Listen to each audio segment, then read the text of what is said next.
Halo, selamat datang. Hari ini kita bakal bedah sesuatu yang spesial. Sebuah puisi yang kelihatannya dari Indonesia, tapi ceritanya, wah ini cerita kita semua. Cerita tentang apa yang kita sebut kemajuan, siapa yang berkorban, dan ada api apa sih yang sebenarnya menyala di bawah kita? Yuk, kita bongkar bareng-bareng. Nah, puisi ini ditulis oleh Yoyo C. Durahman. Beliau ini seorang budayawan, juga akademisi. Kenapa latar belakang ini penting? Soalnya ini ngasih kita clue kalau puisi ini tuh bukan cuma kata-kata indah aja. Ini hasil pengamatan yang dalam banget loh. Tentang gimana budaya, lingkungan, dan modernitas itu seringkali, ya, tabrakan. Dan judulnya, wow, Lidah Api di Perut Bumi. Coba deh bayangin, lidah api di dalam perut bumi. Kebayangkan, ada bahaya yang diam-diam ngumpet, energi yang kayaknya tinggal nunggu waktu buat meledak. Dalam banget. Coba kita resapi dulu judul ini sebelum kita kupas tuntas isinya. Oke, jadi begini rencananya. Kita akan telusuri puisi ini bait per bait. Kita bakal ikutin alurnya yang jujur aja makin lama makin gelap. Mulai dari peringatan, terus kedatangan mereka yang merusak, sampai ya akibat pahit yang akhirnya nggak bisa dihindari. Oke, bagian pertama. Biar gampang, anggap aja puisi ini kayak sebuah drama pendek. Ada tokoh-tokohnya dan tokohnya jelas banget. Ada mereka, si tukang eksploitasi. Ada kami yang jadi korban dan ada panggungnya, yaitu bumi yang, ironisnya, jadi korban utama juga. Nah, disinilah konfliknya dimulai. Pertarungan antara dua kubu ini. Mereka itu ya pihak luar yang datang buat ngeruk. Nggak jelas siapa, tapi kuat. Sementara kami, ya orang-orang lokal yang harus nanggung semua akibatnya. Ini kan pertarungan klasik banget ya, antara yang punya kuasa sama yang nggak berdaya. Oke, sekarang kita masuk ke intinya. Bait pertama. Disinilah semua masalah ini berawal. Luka pertama bagi sang bumi. Coba dengerin baik-baik pilihan katanya. Cangkul emas, menggali dada ibu, gila kan? Ini jelas bukan bahasa orang yang mau membangun. Ini bahasa kekerasan. Dan yang bikin miris, tindakan sebrutal ini justru dikasih label kemajuan. Gimana tuh? Cangkul emas. Coba kita pikirin. Emas itu kan harusnya lambang kemakmuran ya. Tapi di sini emas malah jadi senjata perusak. Ini benar-benar gambaran sempurna dari janji-janji manis pembangunan yang ternyata ujung-ujungnya cuma soal serakah aja. Dan ini jadi makin dalam lagi maknanya. Dada ibu. Itu kan personifikasi bumi ya. Jadi ini bukan lagi soal ngeruk tambang atau sumber daya alam.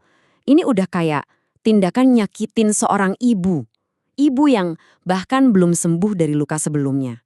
Wah ini jadi personal banget, jadi kejam banget rasanya. Nah, kemajuan palsu ini nggak berhenti di situ aja. Kerusakannya merembet lebih jauh. Di bait kedua ini, kita bakal lihat dampaknya ke alam dan bahkan ke hal-hal yang sifatnya spiritual. Coba lihat kontrasnya di sini. Gunung yang sakral jadi abu doa. Jadi sisa-sisa doang. Hutan yang hidup disulap jadi angka dan saham. Ini kan proses mengubah sesuatu yang hidup jadi mati. Sesuatu yang suci jadi sekedar transaksi jual beli. Nah, ini dia nih, jantung argumen puisinya. Sesuatu yang nilainya nggak bisa diukur pakai uang. Nilai spiritual, nilai ekologis, dihancurin cuma demi untung. Doa jadi abu, kehidupan jadi angka. Sesimpel dan sesedih itu. Terus baris terakhirnya jelek banget. Angin membawa batuk rakyat ke arah jendela yang selalu tertutup. Bayangin deh, penderitaan yang nyata, penyakit yang beneran ada, itu cuma dianggap angin lalu sama mereka yang di balik jendela tertutup. Ini gambaran sempurna sikap masa bodoh yang disengaja. Mereka yang punya kuasa sengaja tutup mata, tutup telinga. Oke, dari kerusakan alam, sekarang kita geser ke dampaknya ke manusia. Langsung! Bait ketiga ini adalah suaranya kami, orang-orang yang jadi korban langsung dihiling. Sungai yang tadinya bernyanyi, sumber kehidupan, sekarang malah menggigil. Kata menggigil itu kuat banget ya, kayak orang kesakitan. Sambil bawa apa? Racun. Dan yang paling bikin nyesek dan gak adil, racunnya itu gak pernah diminum sama mereka. Jadi, ini poin pentingnya.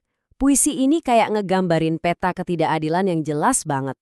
Yang ngerusak di hulu itu mereka. Tapi penderitaannya ngalir ke bawah, ke hilir. Dan yang ngerasain siapa? Ya cuma kami. Ini sistem yang emang dari awal udah dirancang buat gak adil. Dan seakan-akan semua itu belum cukup parah, bait terakhir ini, wah ini adegan yang mungkin paling bikin geram. Kita disuguhin perayaan.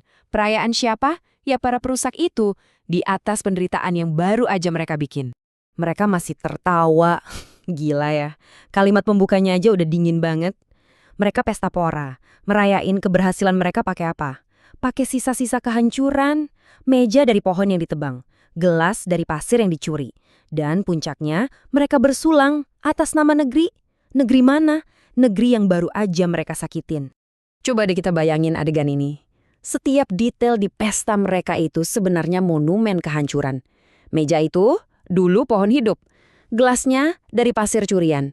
Dan acara bersulangnya itu, wah itu puncak kemunafikan. Ini perayaan yang berdiri di atas puing-puing penderitaan orang lain. Jadi setelah semua ini, apa sih intinya? Kenapa ini penting? Karena puisi ini, meskipun kelihatannya spesifik, sebenarnya ngomongin tema yang universal banget, yang relevan kapanpun dan dimanapun. Soalnya, cerita tentang mereka yang datang dengan cangkul emas dan kami yang harus menanggung akibatnya, ini bukan cuma cerita di satu desa atau satu negara. Ini cerita global.